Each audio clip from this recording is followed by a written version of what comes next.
Hello everyone and welcome back to our training program. And in this short video, we would like to introduce you some of the best practices from agenda management. We will introduce you our proven agenda management flow, which has served us well in the organizing successful events, ranging from small trainings and seminars for a dozen people to complex, several day-long conferences with hundreds of attendants. We will also show a few tools that we use to aid us in executing this flow. It is important to note that in our practice, the logistics responsibilities and the responsibilities of agenda management are clearly separated from each other. A separate team is working on providing all the logistics, and another team is designing and delivering the content according to the purpose. In case of smaller events, there might be overlaps between the two teams, and one person might hold the responsibilities in both. But in general, we see it desirable to separate the two as much as possible. This video focuses on the agenda management part. And now let's talk about the agenda management flow. First, you have to make sure that the event has a clear purpose. The purpose defines the key expected outcome of the event. This will be consistently communicated to all participants and organizers throughout the event, so that no one attending will ever wonder why they are actually there. Example purpose can be integrating new employees into the culture of your organization, preparing the workforce to effectively deal with the new challenge, making decisions with involvement from multiple parties, or resolving certain organizational issues. The purpose should be fairly easy to define based on the organization's strategic or operative plan. In case of recruiting event, it might be already given before you start organizing. However, make sure that you verify the relevance of the purpose against the organizational plans before you proceed with planning the agenda. After a purpose is given, since it's rather broad, it is useful to break down to several but not too many main objectives through which it can be fulfilled. The objectives define the means by which the expected outcome of the event is to be reached. Example objectives can be to develop the public speaking skills of the audience, to integrate the key values of the organization into the delegates, or to practice the handling of typical customer situation. It can be difficult to come up with the right objectives, especially if inputs from or knowledge about the audience is limited in advance. To tackle this issue, the best is to get first-hand information in time. Probe the potential audience for suggestions regarding what they think would help them best to reach the purpose. This can be done in various ways, such as polls or direct approach, depending on the specific case. The collected suggestions should be considered when deciding about the final objectives. This also makes the audience feel more involved and interesting, increasing the effectiveness of the event delivery later.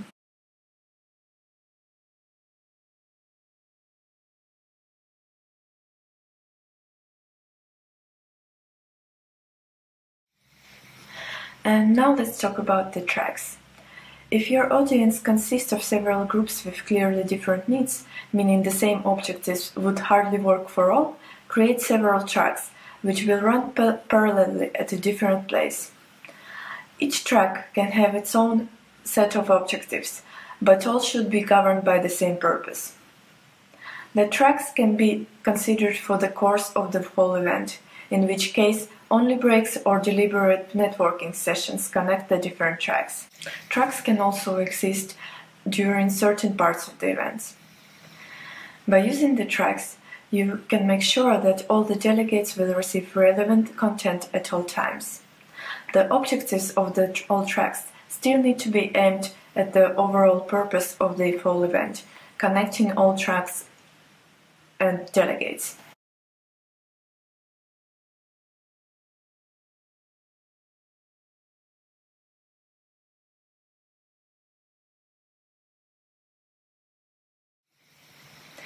If you have two distinct purposes, that basically means organizing two separate events. That might happen to be held simultaneously or even at the same place. But in this case, a separate agenda management process should take place for both events.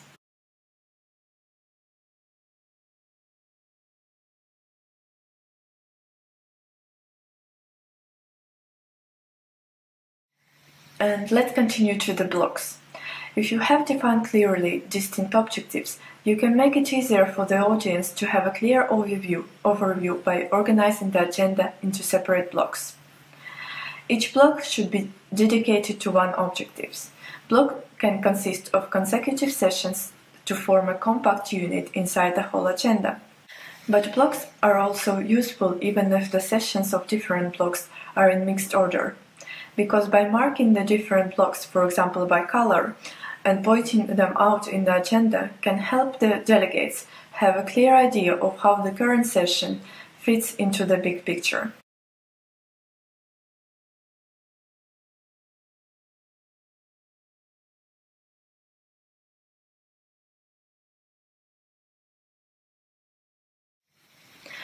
And as to the sessions, once purpose, objectives, tracks and blocks are set, it is time to decide what sessions should take place in each block.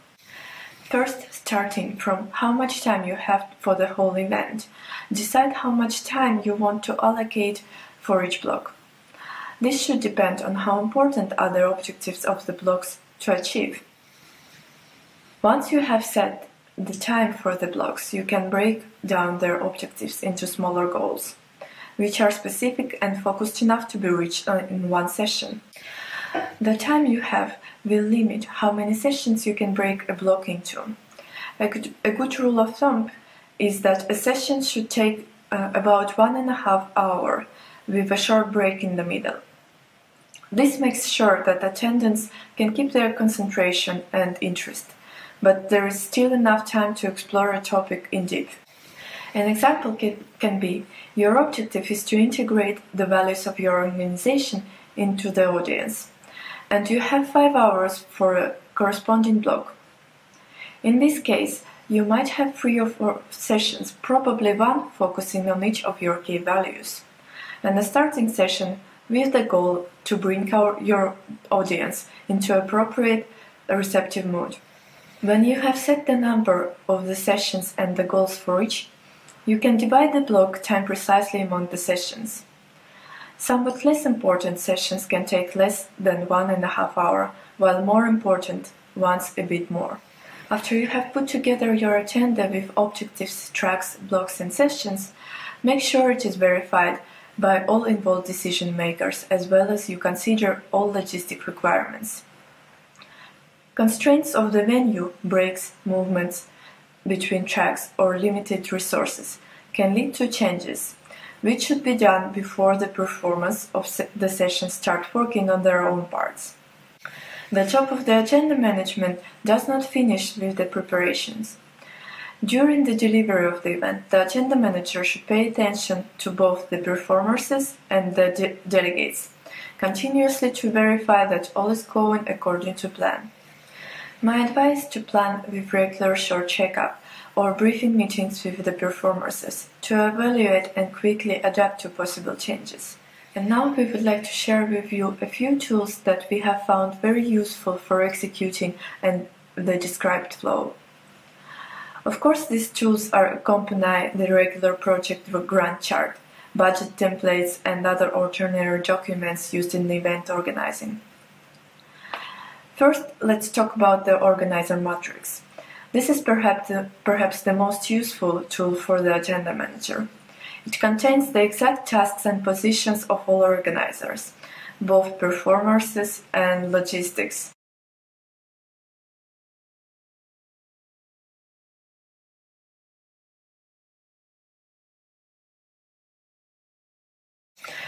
During the time frame of the event in form of a table where each column corresponds to one person and each row a given time, for example 15 minutes.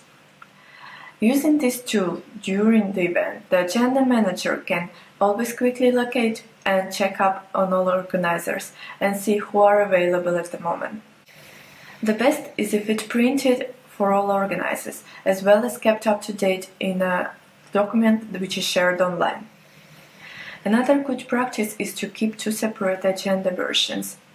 One version accessible for the delegates should only contain information that is necessary for them to know. This includes the starting time and place of each session, as well as the information on blocks and their objectives.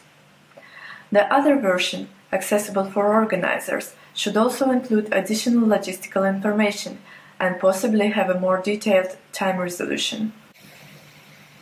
Finally, another inexpensive tool is the outline, which should be created for each session. The outline has to include all the information the performer of the sessions needs to know, such as the audience, timing and logistics, as well as provide a place for the performer to write a summary of the structure and content of the session or for the agenda manager to review.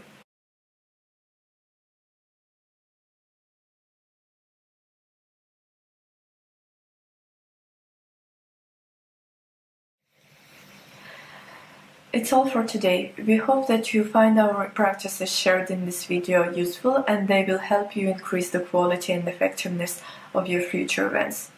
And remember to stay tuned for our other videos. Bye bye!